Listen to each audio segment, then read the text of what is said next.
Hi Glammates! Glad here back on the channel, and whether you're new or regular viewer, I'm so happy that you're here. In today's video, I'll be doing a product review. Ituloy-tuloy na natin Glammates kasi kanina nakapag sunscreen na ako. Sunscreen review this time. Let's go ahead and talk about this Dior Backstage Face and Body Foundation. Tamang-tama para mag-ready na ako papasok ng office. And this product has been with me for like 1.5 years if I'm not mistaken, and ngayon ko lang siya i-review, to be very honest, but nagamit ko na to, full disclaimer. So yeah, if you're contemplating to get this, you're eyeing for this product, you want to know more information, then keep on watching. Before I start, don't forget to hit subscribe and turn on notification so you never miss an episode.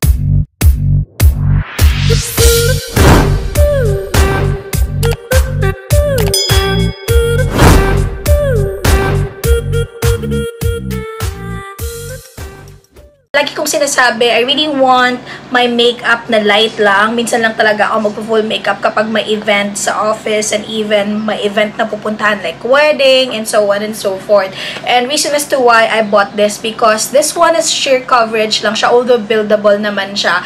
But yun yung reason ko kung bakit ito yung pinili ko as compared dun sa Skin Glow ng Dior. But anyway, ayan, ito yung packaging niya. Same with the Dior Rosy Glow, Dior Backstage na eyeshadow palette. Ganyan pa rin yung packaging, like metallic, silver, and then black. All of the information that you want to know about this product nandito sa packaging. So, ito na lang yung basahin natin. Kasi normally, pumunta ako sa website nila, dun ko binabasa to share it with you. But I realized, andito naman para sa packaging. So, wag na tayong lumayo, di ba? But anyway, going back. So, yan siya.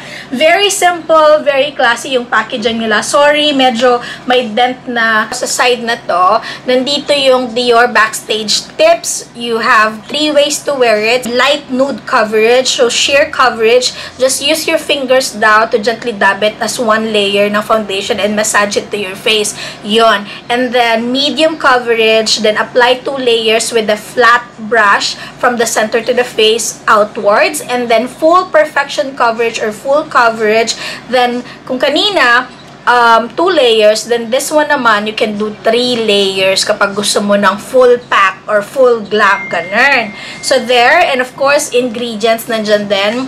Tapos here naman, Dior Backstage created its first professional makeup line. I think same lang din ng story sa lahat ng Dior Backstage products. In line with this collection of makeup artist essentials inspired by the energy backstage at the runway shows, shades to suit all skin tones in exclusive, versatile, and buildable textures. The face and body foundation is the Dior makeup artist's secret weapon to create instantly flawless complexion, from a natural nude glow to high coverage perfection. So, nasabi ko na nga kanina sa inyo, diba? Light coverage up until full coverage. And then, another thing na kiniklaim nila is ultra buildable coverage with second skin finish. Second skin finish, like parang suitable, like saktong-sakto sa skin nyo, balat na balat. Ganun yung kiniklaim niya. Later, let's do a try on para makita nyo din. An ultra buildable coverage that adapts to every zone of the face and body. Its versatile texture offers an array of finishes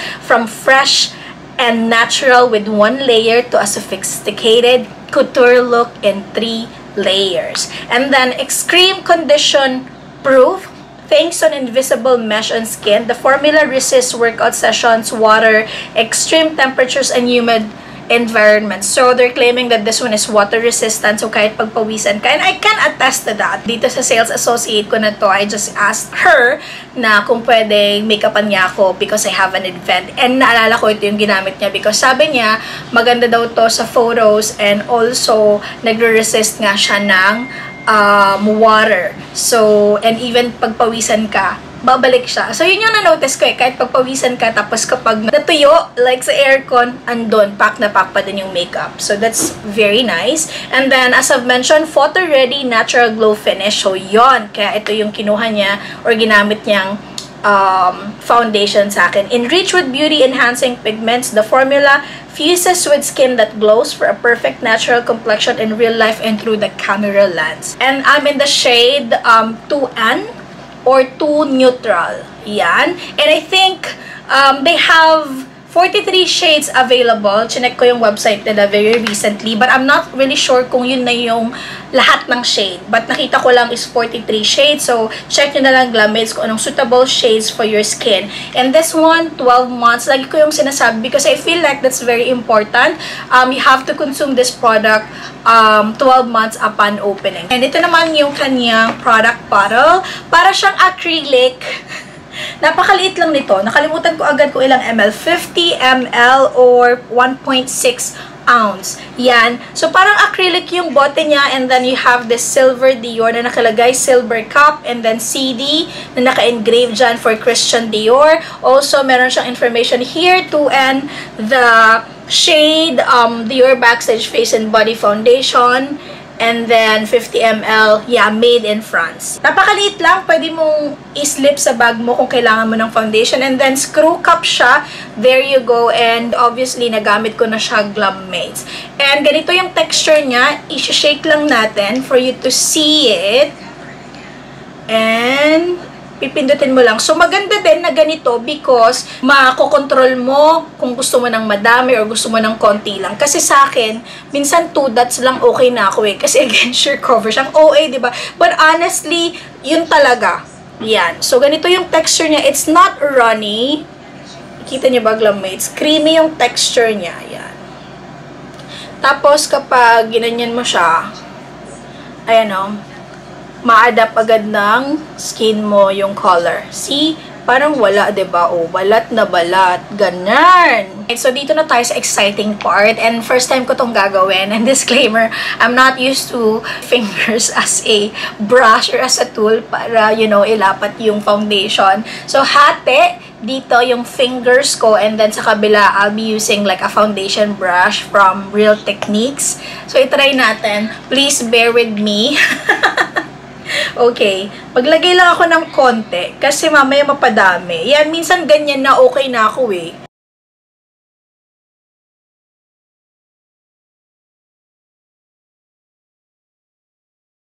Yan, kita nyo, Glammates? Second skin nga, as in balat na balat to.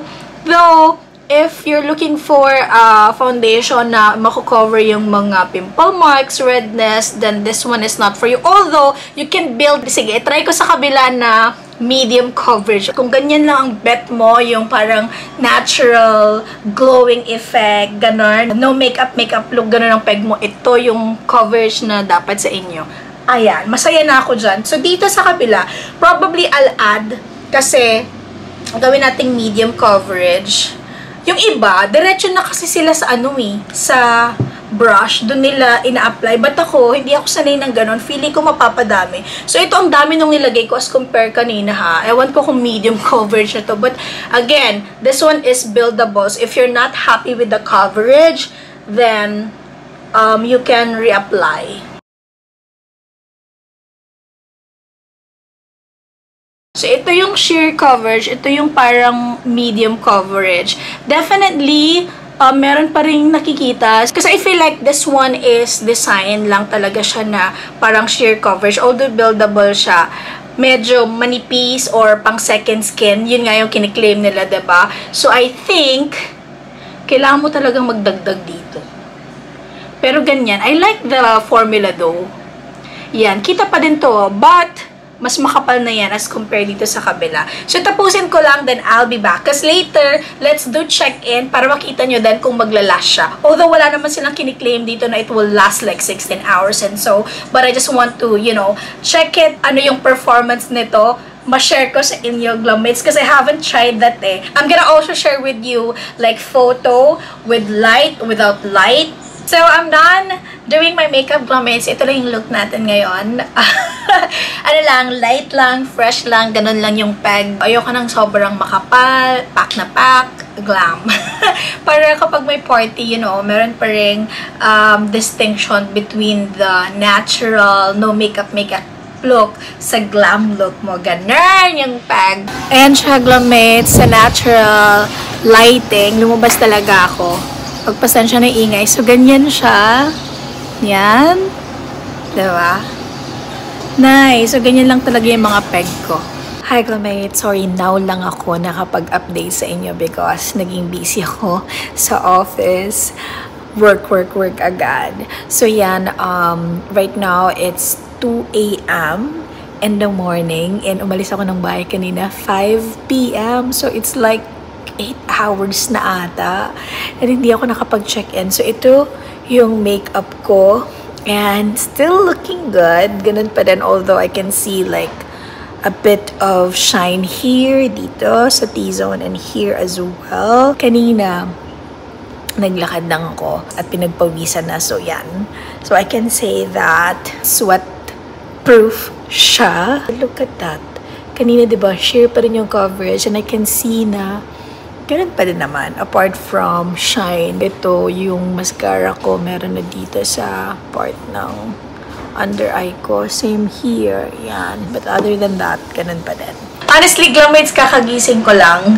Kanina, dumating ako sa bahay 9 a.m. Sabi ko, magpapahinga muna ako bago ko tapusin yung video. However, nakatulog ako sa sobrang pagod. Kasi kaninang umaga, minit ko pa yung friends ko. Nag-breakfast pa kami. So, yun, pagod ang lola nyo galing work. So, yeah, it's already 3 p.m. It's like 22 hours na yung makeup na nilagay ko kahapon sa mukha ko. So, wag nyo akong gayahin, Glamates. It's not good na matulog na merong makeup, but hindi ko kasi siya sinasadya, nakatulog talaga ako. But anyway, ito siya, Glamates, I did not do anything, like hindi ako nag-retouch. Kung ano yung nilagay ko kahapon, walang retouch, yun na yun, yung last update ko, ito pa rin yun. So, makikita nyo, ang dami ng oil sa face ko, like the T-zone, as in OA. Yan no, balat ay nakikita nyo, parang wala ng foundation. Although kasi, again, yung ginawa ko kahapon is, I feel like sheer coverage. Dito, medyo dinagdagan ko, but same pa din eh. Hindi siya yung tipong mukha talagang may foundation. Very skin-like, balat na balat. Yun yung itsura kapo. Nakita nyo naman yung Glamates, diba? Nag-insert ako dyan ng videos. Ito pa rin yun. And tignan nyo, kudos to the Rare Beauty na lip oil kasi I feel like meron pa din kahit papano. Ang dami ko nang ginawa, ang dami ko nang kinain, ininom. Pero may tint pa rin naiwan. And I can see then konting blush on. So kudos din doon sa Charlotte Tilbury na setting spray. Nagtagal siya and even my kilay. What I like about the foundation is that kapag pinagpawisan ako, tapos pag natuyo, may ganun pa din. Tapos, I feel like kapag lagay ko, may glowing effect siya eh. That's what I like. And that Dior foundation, I believe, is pang sheer to medium coverage. Although, sa full coverage, wala pa kasi akong chance na gawin siyang full coverage because, again, ayoko nga ng full pack na makeup. So, I'm using this foundation every time na pupunta ako sa office or maglalamierda. Basta gusto ko yung formula, gusto ko yung lapad sa face ko, gusto ko yung gaan, gusto ko yung parang pag nilagay ko siya, okay, ganun yung effect niya na hindi na ako magdadagdag. Gusto ko yung no makeup look,